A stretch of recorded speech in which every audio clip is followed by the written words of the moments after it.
Welcome to Zwida Media. If you're new to this channel, please subscribe. Don't forget to like, comment, and share. Here's a new video for today. Enjoy.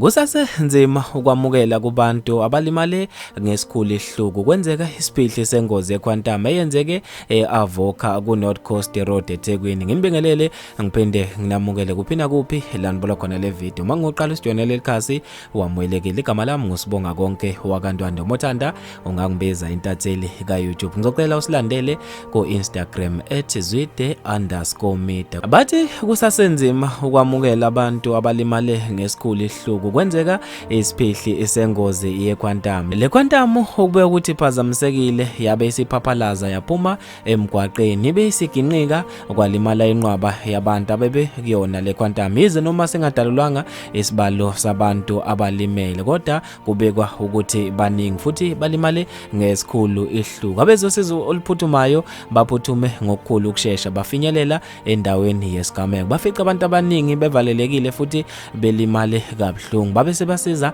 khona endaweni yesigameko ngaphambi kokuba bebaphuthumise ezibhedlela ezahlukahlukene. Bafethu ke lezi indaba ezibhlungu ngendlela emangalisayo. Ngizofisa ukwazi ukuphala kwakho khona lapha kwi comment section. Mina nje ngentathela YouTube sengiphuma kanje ngithi awungibambe evidweni elandelayo.